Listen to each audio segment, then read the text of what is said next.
The thing that stole my face is in the room with us right now. Don't look up. Don't make any sudden movements.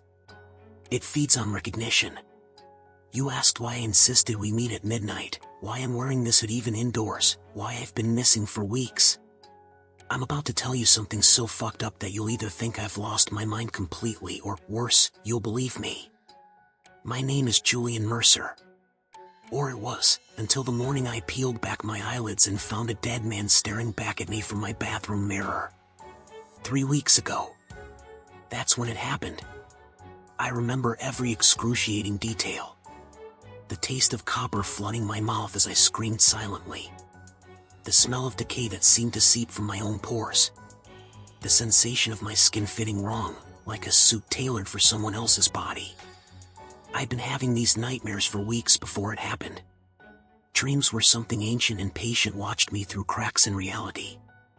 In these dreams, it would whisper that it was hungry. That it had chosen me. I'd wake up drenched in sweat so cold it felt like melted snow against my skin. Sometimes, I swear I could still hear the whispering for seconds after I woke. That morning, my skull throbbed with the worst migraine of my life. It felt like someone had inserted a corkscrew behind my left eye and was slowly, methodically twisting it deeper. The light from the hallway window cut into my retinas like razor blades. Every heartbeat sent shockwaves of agony pulsing through my brain. I staggered to the bathroom, fumbling for the light switch. The fluorescent bulb stuttered to life, buzzing like a trapped wasp. For a horrible instant, it flickered in a pattern that seemed almost deliberate, like Morse code spelling out a message I couldn't comprehend. That's when I saw him. The stranger wearing my body. The face in the mirror wasn't mine. It belonged to a man maybe 15 years older. Gaunt. Hollow-cheeked. My hair was black and thinning, receding from a forehead mapped with lines I'd never earned. A jagged scar split the chin like a poorly healed wound. The eyes were the worst part, dull brown instead of my pale green, but it wasn't just the color. They looked dead. Like taxidermy eyes glued into a hunting trophy. No, I whispered, but the voice that emerged wasn't mine either. It rasped like sandpaper on stone, deeper and rougher than I'd ever sounded. I pressed my hands to my cheeks, feeling unfamiliar angles and rough stubble where my skin should have been smooth. The stranger in the mirror mimicked my movements with perfect synchronization. This wasn't a hallucination or a trick of the light. This was happening.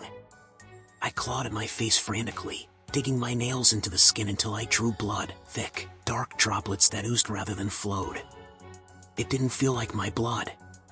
Too viscous. Too cold.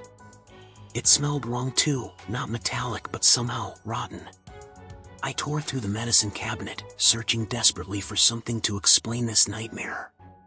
Had I been drugged? Was I still dreaming? The only things on the shelf were aspirin, toothpaste, and an electric razor I didn't recognize. My phone lay charging on the sink counter. I grabbed it with trembling hands, but the lock screen wallpaper showed a little girl I'd never seen before. When I somehow managed to unlock it, my fingerprints still worked despite everything. I found text messages to people I didn't know. Calendar appointments for meetings I'd never made. Photos of a woman and child who were complete strangers to me. A life that wasn't mine. I backed away from the mirror, nearly tripping over the bathroom rug. The floor seemed to undulate beneath me, like I was standing on the back of something breathing. For a split second, I swear I saw something move in the mirror, not my reflection, but something behind it, watching me through the glass like it was a window. I yanked a hoodie over my head, pulling the drawstring tight until my face was hidden in shadow. The fabric against my skin felt wrong, every sensation was either dulled or painfully heightened. I could feel each individual thread against this new skin, like tiny insects crawling across my flesh. I crept down the hallway toward our bedroom, each floorboard creaking in a subtly wrong pitch, as if the house itself recognized I didn't belong. The darkness seemed to thicken around me, pressing against my skin with an almost tangible weight. In the corners of my vision, shadows moved with deliberate purpose. Mia was still asleep in our bed, her dark hair spilled across the pillow. For a moment, watching her chest rise and fall with each breath, I felt a desperate hope. She would recognize me beneath this stolen face. She had to. I made it halfway across our bedroom when her eyes snapped open. Not gradually, not blinking away sleep, they opened instantly, like a doll's eyes, too wide and too alert. "Who are you?" she screamed, her voice unnaturally shrill. She scrambled backward until her spine pressed against the headboard, clutching our sheets to her chest like armor. "Mia, it's me," I said in that horrible unfamiliar voice. "It's Julian. I know I look different, but it's still me inside."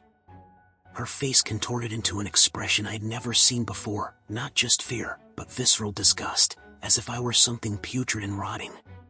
The way prey looks at a predator. The way the living look at the dead. "Julian is gone," she hissed, her eyes darting to her phone on the nightstand. "I don't know what the fuck you are, but you need to leave now." "Please, Mia, I can explain. I'm calling the police." She lunged for her phone. I didn't stick around to see if she made the call. The raw hatred in her eyes told me everything I needed to know. Whatever connection we had was severed. In her eyes, I was a monster, an intruder wearing a dead man's skin. I fled into the pre-dawn darkness. The air outside hit my lungs like ice water, carrying the scent of decaying leaves and something else, something sweet and putrid, like meat gone bad. The stars overhead seemed wrong somehow, too bright, too numerous, arranged in patterns I didn't recognize. My car waited in the driveway, but the key in my pocket didn't match. Instead, I found another set, unfamiliar keys that somehow fit perfectly in my palm, as if they always belonged to me. As if they knew something I didn't. One key fit the ignition of a battered black Camaro parked across the street. I didn't question it, just slid into the driver's seat, the leather cold and cracked against my thighs, and twisted the key. The engine coughed to life with a sick, wet sound, more like a drowning animal than machinery. I drove blindly through the twisted streets of Blackwater Harbor, a town I'd lived in my entire life but that suddenly seemed alien and hostile. Familiar landmarks appeared distorted, as if viewed through warped glass. The old clock tower leaned at an impossible angle. The storefronts along Main Street seemed to watch me pass, their darkened windows like dead eyes tracking my movement. I pulled into the parking lot of the Nocturne, a 24-hour diner on the edge of town.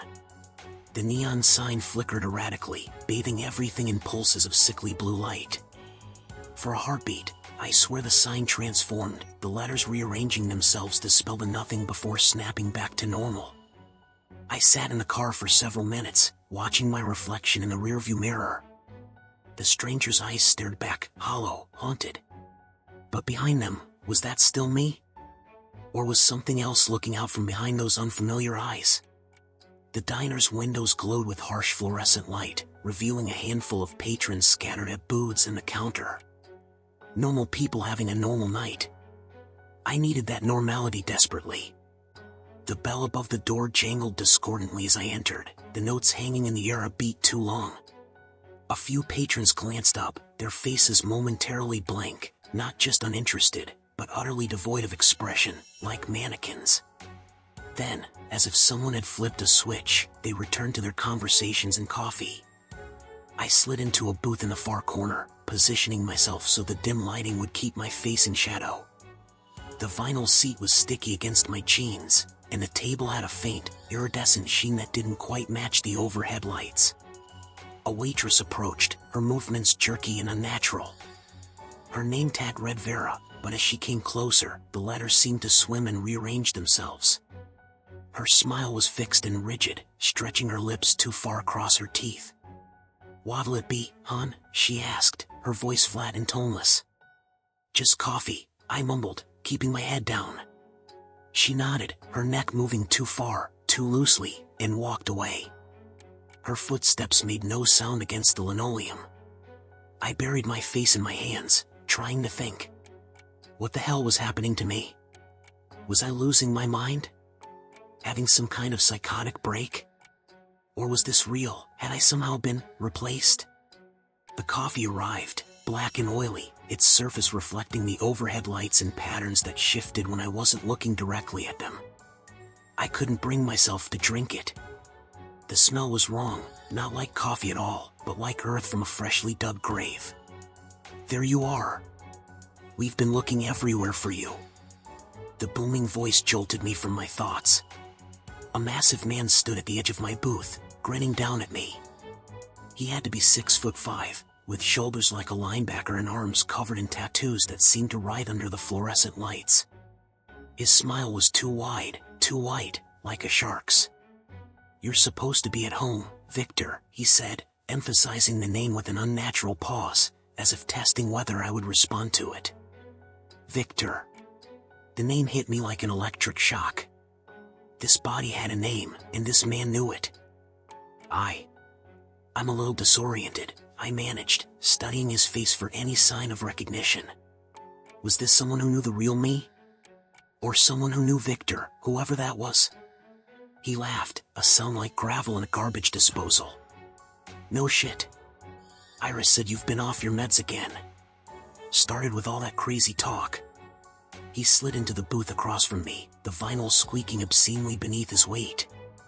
Up close, I noticed something disturbing about his eyes. The pupils were slightly different sizes, and they didn't seem to focus on exactly the same point. "Crazy talk?" I ventured, heart hammering behind my unfamiliar ribs. He leaned forward, lowering his voice to a conspiratorial whisper. "You know. Claiming you're someone else. Not remembering your own wife and kid. All that bullshit." His massive hand reached across the table to clap my shoulder. The impact sent shivers of wrongness through my body, like his fingers had touched something beneath my skin. My mind raced. So Victor, me now, apparently, had been experiencing the same thing? Had this happened before? "Yeah," I said carefully. "It's been rough." "No kidding. You had Iris worried sick. She thought you might have." He drew a finger across his throat with a wet, slicing sound. "After what happened last time." "Last time?" The words settled in my stomach like cold stones. "Look," he continued, "let me take you home. Iris is waiting." I hesitated. Every instinct screamed to run, to get as far away from this man as possible. But I needed answers more than safety. If this Victor had a wife named Iris who knew something about what was happening to me, to us, then maybe she was the key to understanding. "Sure," I said finally. "Take me home." He grinned, showing too many teeth. "That's the spirit, brother." Outside, the night had grown even darker, if that was possible. The few stars visible through the cloud cover pulsed with an uneven rhythm, like failing light bulbs. The air smelled of imminent rain and something else, something ancient and patient. He led me to a pickup truck the color of dried blood. The interior reeked of cigarettes and something sweeter, more cloying, like overripe fruit just beginning to rot. "Been a hell of a week, huh?" he said as we pulled out of the parking lot. "Iris told me you stopped taking your meds. Started all that crazy talk again." I stared at his profile, trying to formulate a response that would get me information without revealing how completely lost I was. What did I say, exactly? He shot me a sidelong glance. The street lights we passed under strobed across his face, momentarily transforming his features into something not quite human. "You know. The usual. That you're somebody else. That your name is, what was it this time, Julian something. That you woke up in the wrong body." He chuckled darkly. "Same shit as before." My blood froze. So this had happened before. Victor had claimed to be someone else, just as I was claiming to be Julian trapped in Victor's body. Which meant, has this happened to other people? I asked, trying to keep my voice steady. He didn't answer immediately. The truck slowed as we turned onto a residential street lined with houses that seemed to lean toward the road at subtly wrong angles, like they were listening to our conversation. "You're the only one I know who survived it this long," he said finally, his voice oddly flat. Survived it. The phrase echoed in my head like a death knell. We pulled up in front of a small, dingy house with peeling yellow paint. The porch light flickered erratically, casting spastic shadows across the overgrown lawn. Something about the house seemed wrong.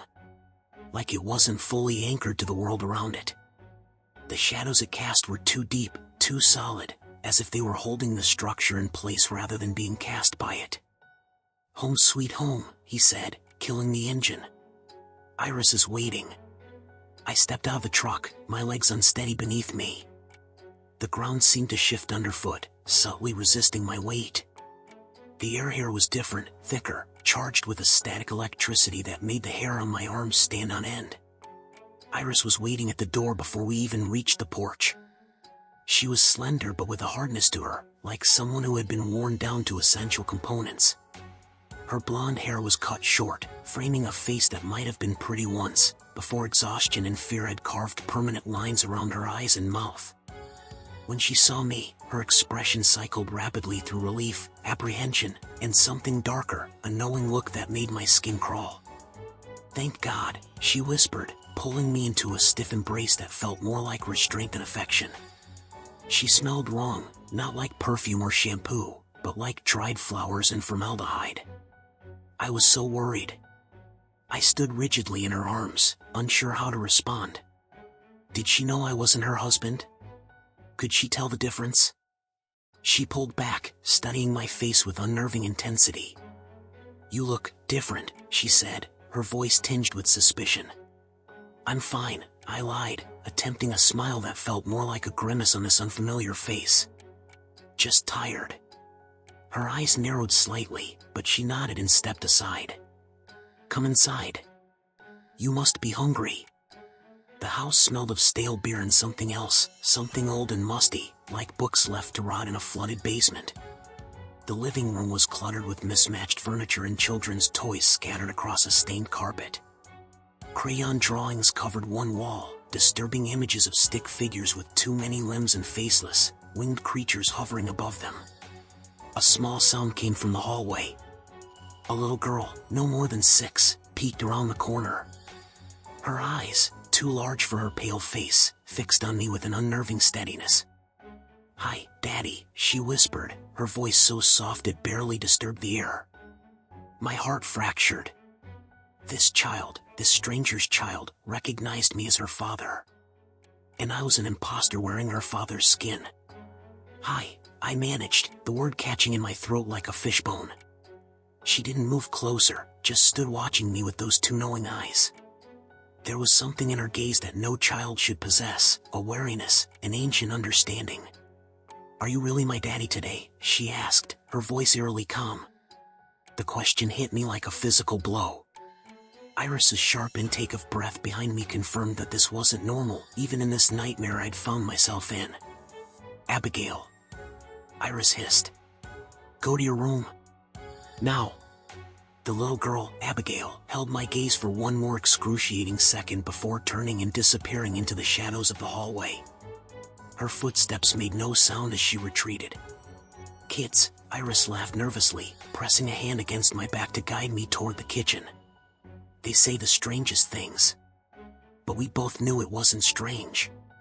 It was the most honest question anyone had asked all night. The kitchen was small and dingy, with yellow-tinged light that seemed to struggle against the darkness pressing in from the windows. Dishes were piled in a sink, some bearing the remnants of meals that looked days old. Iris opened a cabinet and took out a small orange prescription bottle. She shook 2 white pills into her palm and held them out to me. "Your medication," she said, her tone making it clear this wasn't a suggestion. I stared at the pills. The label on the bottle read haloperidol with the name Victor Marshall printed below it. "What are these for?" I asked, though I suspected I already knew. "You know what they're for," she said, her voice hardening. "They help with your episodes. When you start thinking you're someone else." I took the pills and pretended to swallow them, hiding them under my tongue while I made a show of drinking the glass of water she offered. As soon as she turned to put the bottle away, I slipped them into my pocket. For the next 3 days, I played along. I pretended to be Victor Marshall, taking the pills each morning and night, but actually hiding them in a vent in the bathroom. I watched and learned, trying to piece together what had happened to me, to us. The pills dulled everything. I knew that much from how Iris and her brother Wesley, the the man from the diner, described their effects. They made Victor compliant, foggy, unable to question the reality around him. Unable to remember who he had been before. Because that was the truth I began to suspect. Victor Marshall had once been someone else too. And before that, someone else had been Victor Marshall. This body was a vessel, passed from soul to soul through some dark ritual or curse. But the more I resisted the medication, the more my mind cleared, the more I noticed things that didn't make sense. The way shadows sometimes moved against the light. The way Iris and Wesley would sometimes speak in hushed tones, using words that sounded like English but carried meanings I couldn't grasp. The way Abigail would draw those terrible winged figures over and over, whispering to them when she thought no one was listening. On the fourth night, unable to sleep, I crept downstairs for a glass of water. The house creaked and shifted around me like a living thing, the darkness thicker than it should have been. As I passed the living room, I caught a glimpse of movement. Iris was kneeling before the coffee table, her back to me. Something small and dark sat on the table before her, a figurine or statue about the size of a football. I froze, holding my breath. The air in the room felt charged, like the moment before lightning strikes. From my angle, I could just make out the shape of the object, a figure carved from some dark material, curled into a fetal position. Its legs were drawn up to its chest, arms wrapped around them. Wings, not angelic, but insectoid and veined, folded over where its face should have been. The longer I stared at it, the more it seemed to pulse with its own internal heartbeat. Iris was rocking back and forth, whispering words in a language that hurt my ears. The shadows in the corners of the room seemed to deepen and stretch toward her, like eager listeners leaning in to catch every syllable. As she chanted, the figurine began to change. Not physically, but somehow becoming more real, more present, as if it were pulling itself further into our world with each repetition of those terrible words. The air grew cold enough that I could see my breath clouding before me. The overhead light dimmed and flickered, and in the momentary darkness, I swear I saw the figurine's wings twitch. I must have made some sound, a gasp, a whimper, because Iris suddenly went rigid. She turned, her movements unnaturally smooth, like a doll being rotated by invisible hands. Her eyes were black. Not just the irises, the entire eye, sclera and all, had become pools of absolute darkness. When she spoke, her voice overlapped with something deeper, older. "You should be sleeping," she said, her tone sharp as broken glass. I stumbled backward, mumbling an apology, and fled upstairs. I lay awake until dawn, listening to the house settle around me with sounds that were not quite structural, more like the digestive noises of a predator that had swallowed something still living. The next day, the charade continued. Iris acted as if nothing had happened. I pretended to take my pills. Abigail watched me with those knowing eyes, sometimes whispering things that made no sense about the hungry one and how it wears people like clothes. I needed to escape, to find Mia, to get back to my real life. But I had no idea how to undo whatever had been done to me. And I was beginning to suspect that Iris and her brother were not just observers of my condition, but its architects. The opportunity came that evening. The television in the living room was showing the local news, a background noise I'd been ignoring while pretending to read a fishing magazine. Until I heard my name. My real name. Breaking, car accident off Highway 9 claims life of local man. My head snapped up. On the screen was my face, my real face, Julian Mercer. The reporter was saying something about a fatal crash, a car found at the bottom of a ravine, a body recovered from the wreckage. Me. They'd found my body. Iris was watching me from the kitchen doorway, her expression unreadable. She knew. She knew I'd heard, that I'd seen. "Such a tragedy," she said softly. "Young man like that, dying so suddenly." I couldn't speak. Couldn't breathe. "They're saying it was an accident," she continued, her voice taking on a dreamy quality. "But we know better, don't we, Victor?" I stood abruptly, knocking over a side table. "I need some air," I managed to choke out, already moving toward the door. "Victor," Iris called after me, a warning in her voice. "Don't do anything foolish." I ignored her, bursting out into the night air that tasted of ozone and impending rain. I ran to Victor's car, fumbling with the keys, and peeled out of the driveway before she could stop me. I had to find Mia. Had to make her understand. I drove like a man possessed, the speedometer needle trembling past 90 as I hurtled through the rain-slick streets of Blackwater Harbor. The windshield wipers struggled against the downpour, creating brief windows of clarity in the deluge before the water closed in again. My thoughts raced even faster than the car.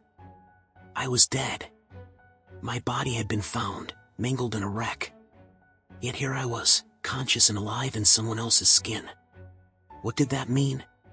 Was my soul transferred? Stolen? And why was Victor Marshall's body the recipient? I barely registered the route I was taking, but some instinctual part of me, perhaps the last fragments of Victor's muscle memory, guided me toward my old neighborhood. The streets grew familiar, the houses more upscale than Victor's dilapidated dwelling. I parked a block away from Julian's house, killed the headlights, and waited. Rain drummed on the roof in an irregular rhythm that occasionally seemed to form words just beyond comprehension. At 11:37 p.m., Mia's car pulled into the driveway. She sat behind the wheel for a long moment after turning off the ignition, her silhouette visible through the rain-streaked window. Even from this distance, I could see the slump of her shoulders, the weight of grief pressing her down. Finally, she emerged, hurrying through the rain toward the front door. I waited until she was inside before approaching the house, my heart thundering against my ribs. I didn't want to ring the doorbell, didn't want to give her time to call the police. Instead, I circled around to the back patio where she often smoked when she was stressed. Within minutes, the sliding glass door opened, and Mia stepped out under the small awning, sheltered from the downpour. She wore Julian's old university sweatshirt, my sweatshirt, the one she always stole on cold nights. A cigarette trembled between her fingers as she fumbled with a lighter, the tiny flame sputtering in the damp air. "Mia," I said softly, stepping out from the shadows. She jumped, the cigarette falling from her fingers. Her face went through a rapid succession of emotions, fear, shock, recognition, confusion, all colliding in a single heartbeat. "You," she gasped, backing toward the door. "Why are you here?" "I know how this sounds," I said quickly, keeping my distance, hands raised to show I meant no harm. "But you have to believe me. I'm Julian. I'm trapped in someone else's body, but it's still me inside." She shook her head violently, raindrops flying from her hair. No, you're sick. You broke into my house before. You're delusional." "The scar on your left hip," I interrupted, the words tumbling out desperately. "The one shaped like a crescent moon. You got it jumping off the quarry cliff when you were 16, trying to impress that asshole Ryan Peterson. You told your parents you slipped in the shower." She froze, her hand halfway to the door handle. "The first night we spent together," I continued, "we ate cold pizza on the roof of my apartment building and watched a meteor shower. You said it was better than any fancy restaurant. You sleep with your socks on, even in summer. You hate mint toothpaste but used it for months because I bought it by mistake and you didn't want to hurt my feelings." Tears welled in her eyes, catching the porch light like liquid diamonds. "How?" she whispered, the single word heavy with impossible hope and crushing doubt. "I don't know," I said honestly. "I went to sleep as me, and woke up as this. But I'm still Julian. I'm still yours." For a long, terrible moment, she just stared at me, rain streaming down her face, mingling with silent tears. Then, slowly, she reached toward me, her fingertips hovering inches from my unfamiliar cheek. "Julian," she breathed, the name a prayer and a question. "It's me," I whispered, my voice breaking. "I swear it's me." Her hand finally made contact with my skin, warm against the cold rain. She traced the contours of this stranger's face, searching for something familiar in the alien landscape. "Your eyes," she said. "They're different, but God help me, I can see you in there." I felt something break open inside me, relief flooding through cracks in my terror. She believed me.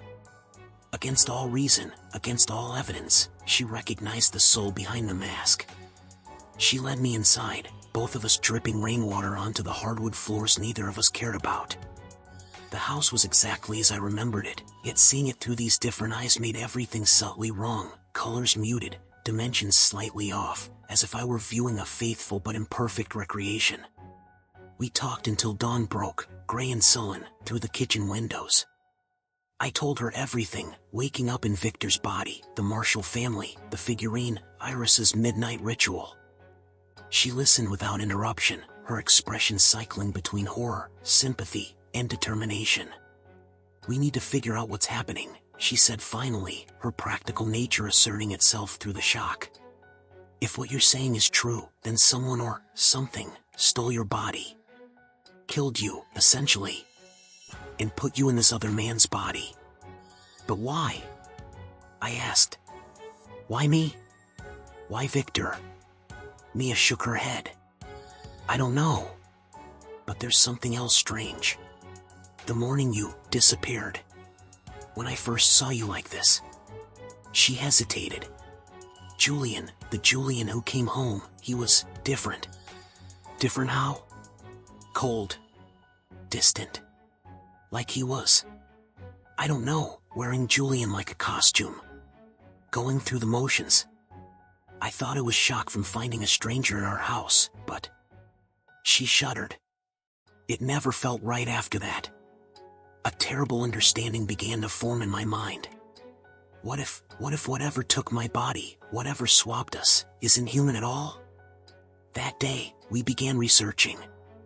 Mia pulled out her laptop, searching for anything resembling the figurine I described, any myths or legends about body swapping, possession, identity theft in the most literal sense. It was Mia who found it, buried in an obscure academic paper about pre-Christian European death cults.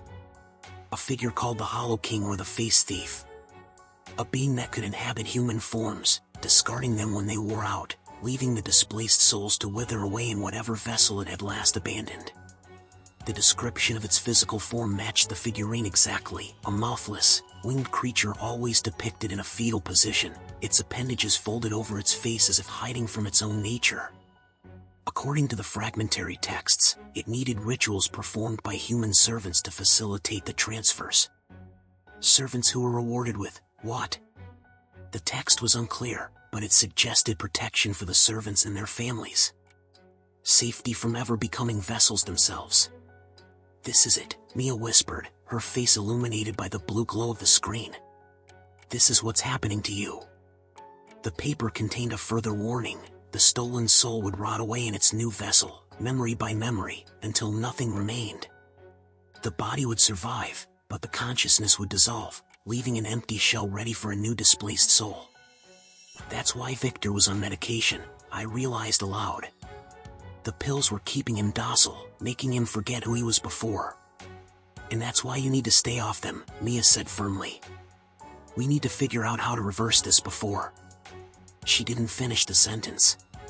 She didn't need to. Before I forgot who I was. Before Julian disappeared completely, leaving only Victor's empty shell. We spent the next day gathering supplies. Salt. Iron. Protective symbols from half a dozen religions. Anything that might shield us from whatever supernatural force was at work. That night, we slept together, Mia's familiar warmth pressed against Victor's unfamiliar body. It should have been strange, uncomfortable, but instead it felt like coming home. Like an anchor in a storm. Even in this alien form, we fit together, soul recognizing soul beyond the prison of flesh. 3 loud knocks at the front door jerked us awake just after sunrise. Mia sat bolt upright, eyes wide with fear. My heart hammered against unfamiliar ribs. "Alex," a voice called from the porch. "We know you're in there. You need to come home." It was Wesley, Iris's brother. And he wasn't alone. Through the blinds, I caught the distinctive outline of a patrol car. The police had found me. "Out the back," Mia hissed, already moving. "Now." We scrambled into clothes, racing for the back door. Behind us, the knocking grew more insistent, followed by the splintering crash of the front door being forced open. We burst into the rain-soaked backyard, sprinting for the wooden fence. I boosted Mia over, then hauled myself up and over, landing hard on the other side. We raced through the neighbor's yard, jumped another fence, and kept running until we hit the tree line that marked the edge of the subdivision.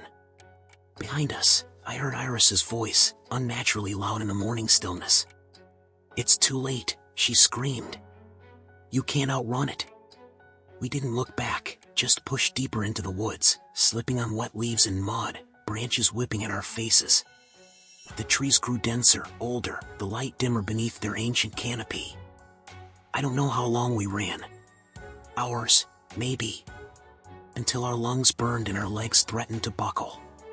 Until the subdivision was far behind us and we were deep in the old-growth forest that bordered the northern edge of Blackwater Harbor.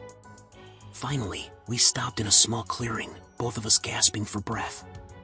The rain had finally stopped, but the forest dripped around us, every surface slick and glistening. "We need a plan," Mia panted, hands on her knees. Before I could respond, a twig snapped behind us. We spun around. Wesley stood at the edge of the clearing, alone. No police. No Iris. Just him, his massive frame somehow diminished in the vastness of the forest. His face was drawn, exhausted. "How did you find us?" I demanded, positioning myself between him and Mia. He didn't answer directly, just gazed at me with something like pity in his eyes. "I'm not here to bring you back," he said finally. "I'm here to warn you." "Warn us about what?" Mia asked, her voice tight with suspicion. Wesley sighed, lighting a cigarette with trembling fingers. In the damp forest, the smoke hung around him like a shroud. "About what comes next," he said. "You were never supposed to survive this long. No one ever has." "What do you mean?" I asked, eyes narrowing. Wesley dragged deeply on his cigarette, the ember glowing like a malevolent eye in the shadowy clearing. "The thing that took your body," he said, exhaling a cloud of smoke that hung unnaturally still in the damp air. "It's called the Mourn-Kin. It's ancient. Older than any religion you've ever heard of." "We found that much," Mia said. "But why? Why is this happening?" Wesley's laugh was hollow, bitter. "Why does a parasite feed? Why does a virus spread? It needs vessels. Fresh bodies to inhabit when the old ones were thin. And Iris," I pressed. "What's her role in all this?" The question seemed to physically pain him. "My sister made a deal, years ago. Our father was cruel. Used to beat us both until we bled. One night, she found an old book in the attic of her grandparents' house. Started reading things she shouldn't have. Found the figurine wrapped in black cloth." He paused, looking haunted. "Next morning, our father was different. Gentle. Kind. Never raised a hand to us again." "She summoned it," Mia whispered. "The Mourn-Kin." Wesley nodded. "She's been its servant ever since. In exchange for protection. For power." "And Victor?" I asked. "Where does he fit in?" Victor was her husband. Was going to leave her. Take their daughter away. Wesley's gaze dropped to the forest floor. She couldn't allow that. So she facilitated a transfer. A chill ran through me that had nothing to do with my wet clothes. She sacrificed her own husband? "The Mourn-Kin needs vessels," Wesley repeated. "And it prefers those offered willingly by its servants." "But I wasn't offered," I said. "I didn't even know Iris or Victor." Wesley shrugged. "The Mourn-Kin chooses its next vessel. We don't know how or why. But once it chooses, the servant performs the ritual, and..." He made a swapping gesture with his hands. "And you're okay with this?" Mia demanded, her voice tight with anger. "You've just been helping your sister, what, steal people's lives?" "I didn't have a choice," Wesley said, but the excuse sounded hollow even to him. "She's my sister. And the Mourn-Kin, it protects those who serve it. How do we stop it?" I asked, cutting to the heart of the matter. How do I get my body back? Wesley's expression shifted to something like pity. You don't. No one ever has. There has to be a way, Mia insisted. Wesley hesitated, then said, Legend says there is one way. But no one's ever survived the attempt. Tell us, I demanded. The Mourn-Kin feeds on identity, he said slowly. On selfhood. That's why the pills work. They blur the edges of who you are, make you forget yourself until there's nothing left for it to consume. So if I hold on to who I am, I began. It can't complete the transfer, Wesley finished. But it will fight. And it will use the vessel, your original body, to hunt you down. To finish what it started. How do we destroy it? Mia asked. Wesley's laugh was hollow. You don't destroy something that old. The best you can hope for is to send it looking for easier prey. He tossed his cigarette to the ground, crushing it beneath his boot. The figurine is its anchor. Destroy that, and it loses its connection to this world, temporarily, at least. Where is it? I demanded. Iris keeps it hidden, Wesley said. Only brings it out for the rituals. When's the next ritual? Mia asked. Tonight, Wesley said grimly. Full moon. The Mourn-Kin grows stronger then. He reached into his pocket and withdrew a small, folded piece of paper. This is the reverse ritual. If, and it's a massive if, you can interrupt the ceremony, destroy the figurine, and perform this counterspell while in physical contact with your original body. He shrugged. Maybe you have a chance. I took the paper, unfolded it. Strange symbols and words in a language I didn't recognize covered the page. Why are you helping us? Mia asked, suspicious. Wesley looked away. Abigail. My niece. She's starting to notice things. About her mother. About the figurine. I don't want her involved in this. Ever. He turned to leave, then paused. One more thing. The pills Iris gives Victor, you. They're not just to make you forget. They make you permeable. Easier for the Mourn-Kin to hollow out. If you've been taking them. I haven't, I assured him. I've been pretending. Relief flickered across his face. Good. You'll need all your strength tonight. He glanced up at the sky, visible in patches through the canopy. I've stayed too long. Iris will be looking for me. Wait, I called as he turned to leave. How do we find where the ritual will be? The old chapel, he said over his shoulder. In the graveyard at the edge of town. Midnight. And then he was gone, swallowed by the shadows between the trees. Mia and I looked at each other, the weight of what we'd learned settling over us like a shroud. We need a plan, she said. And supplies. We spent the rest of the day preparing. We found an abandoned hunting cabin deep in the woods, used it as a base to dry our clothes and gather our strength. Mia hiked back toward town, returning hours later with a backpack full of supplies, salt, iron filings, sage bundles, lighter fluid, and most importantly, a heavy iron crowbar that would serve as both weapon and tool. As night fell, we made our way toward the old chapel. The moon rose fat and yellow over the treetops, casting long shadows that seemed to reach for us with grasping fingers. The chapel stood on a hill overlooking Blackwater Harbor, surrounded by leaning tombstones and rusted iron fences. It had been abandoned for decades, its stone walls crumbling, stained glass windows shattered, leaving dark sockets like a skull's empty eye holes.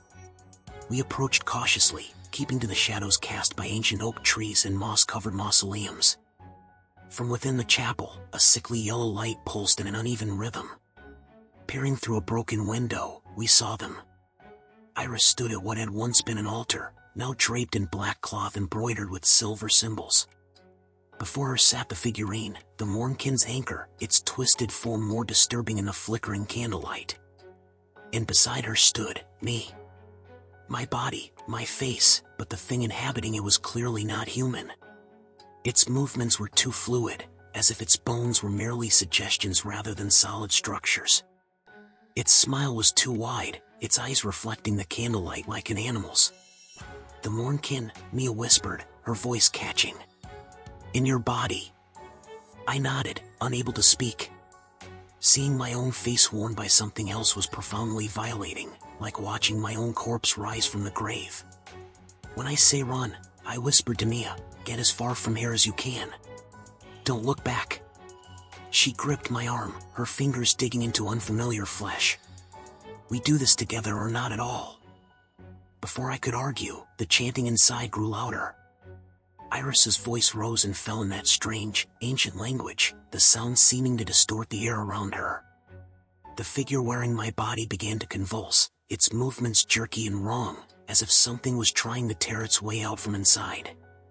"It's starting," I hissed. "We need to move. Now." We burst through the chapel's rotting doors, Mia with the iron crowbar raised high, me with a jar of salt in one hand and the paper with the counter-ritual in the other. Iris spun toward us, her eyes completely black in the candlelight.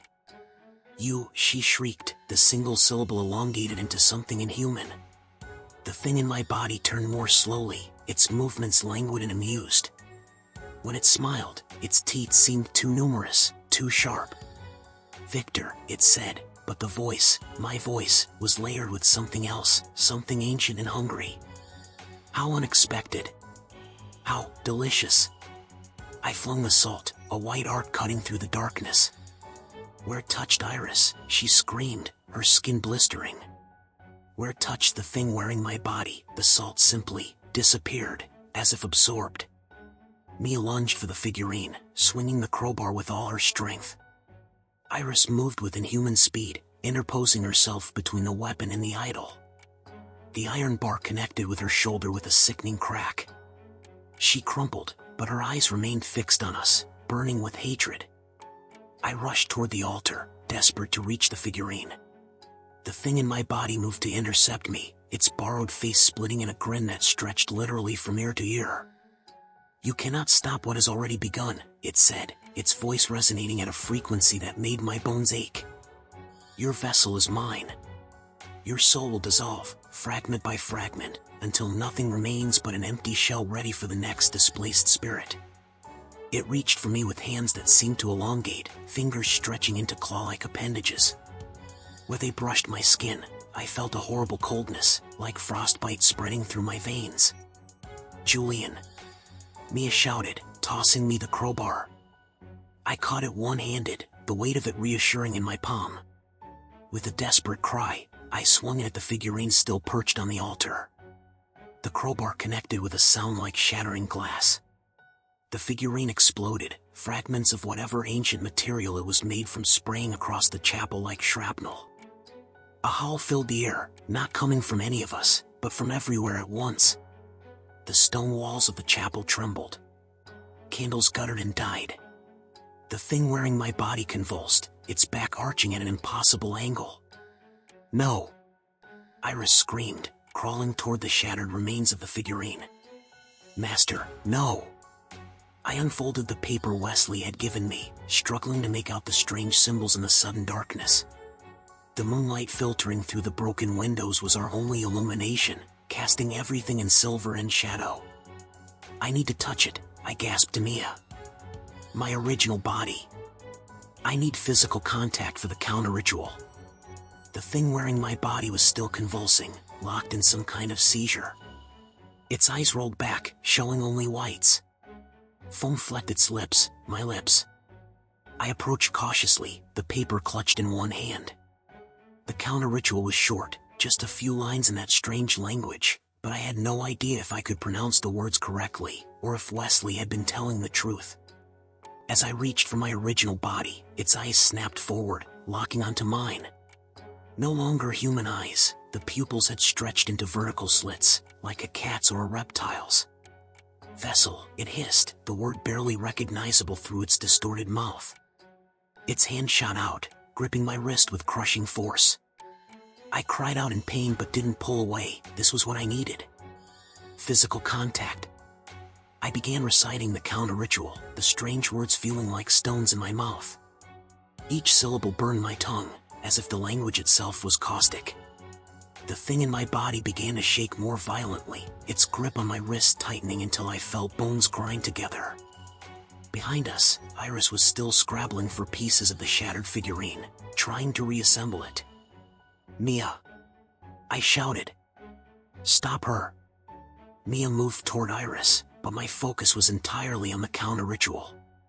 As I spoke the final words, the thing in my body went rigid. Its back arched, its mouth opening in a silent scream. Then everything went black. I awoke to the sound of birds and the smell of antiseptic. Hospital sounds surrounded me, the beep of monitors, the squeak of rubber-soled shoes on linoleum, the distant murmur of voices. I opened my eyes slowly, painfully, to find Mia sitting beside my bed, her face drawn with exhaustion, dark circles like bruises beneath her eyes. "Julian," she whispered, taking my hand. I tried to speak, found my throat too dry, and nodded instead. Relief washed over her face. She pressed a button to call a nurse, then leaned in close. "Are you?" I managed to croak out a single word, "Me." Tears spilled down her cheeks. "Thank God." Later, when I could speak, she filled in the gaps.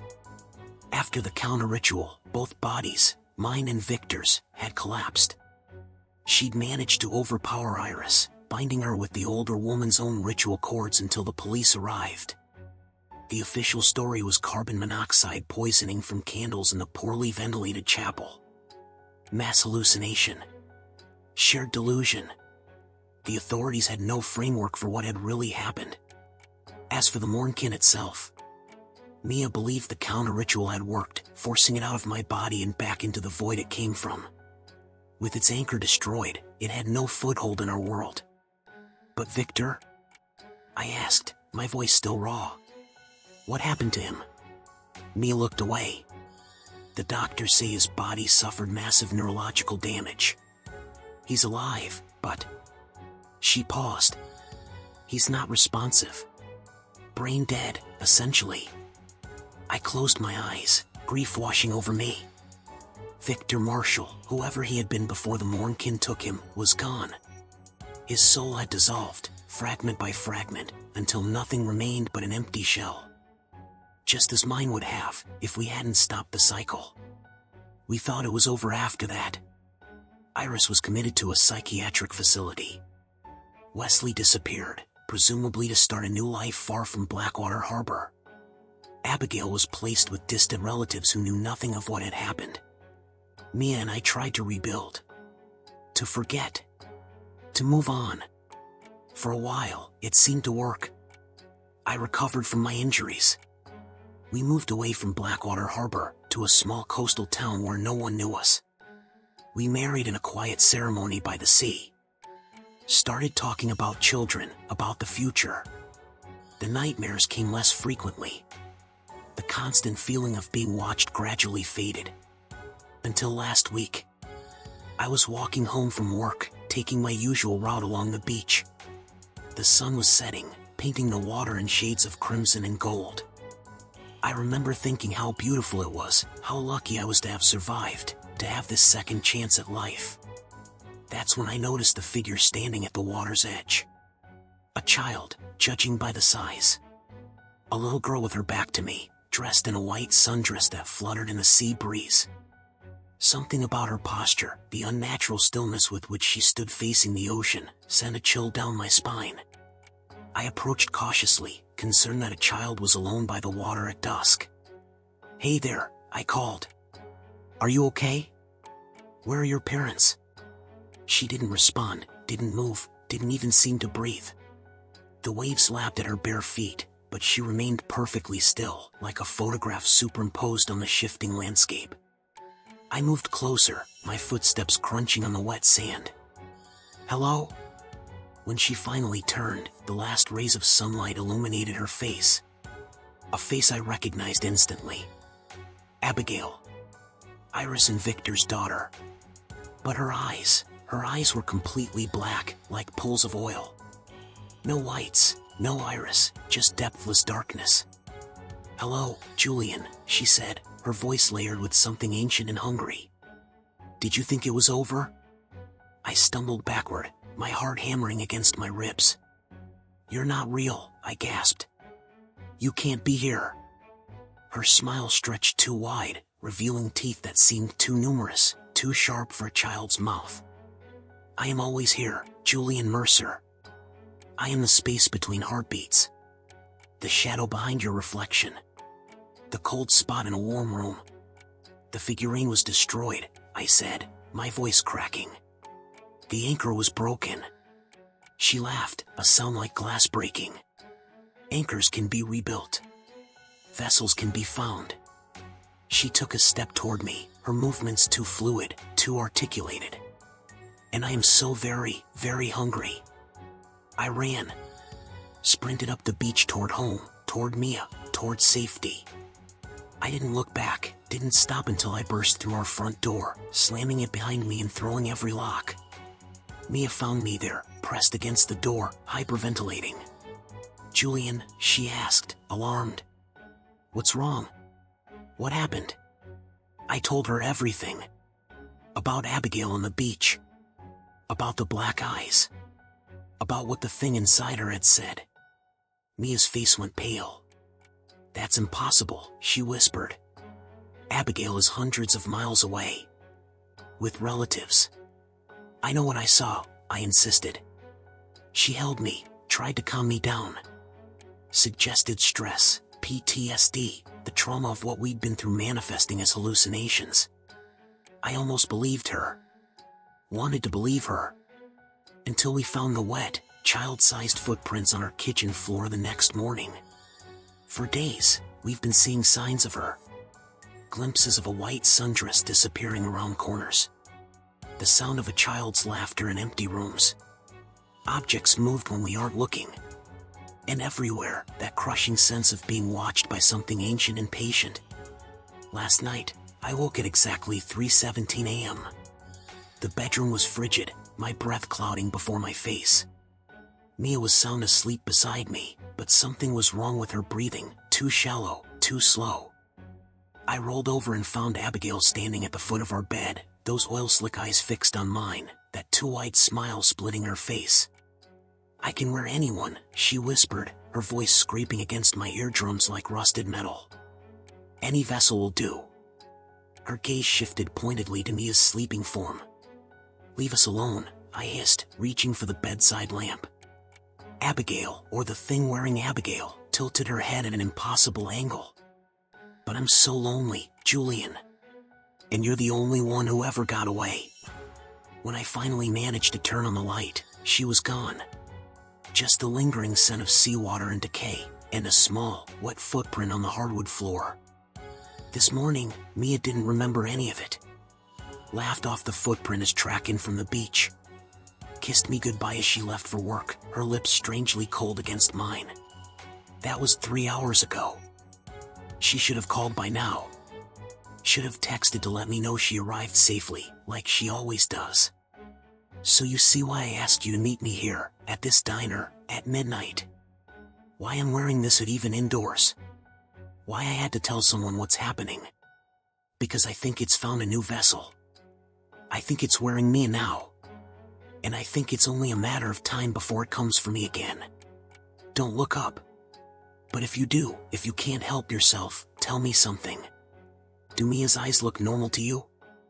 Have you had a similar experience? Feel free to share in the comments below. This story is purely fictional. Any resemblance to real events is purely coincidental. If you enjoyed this story, please like and leave a comment. Your support means the world to me.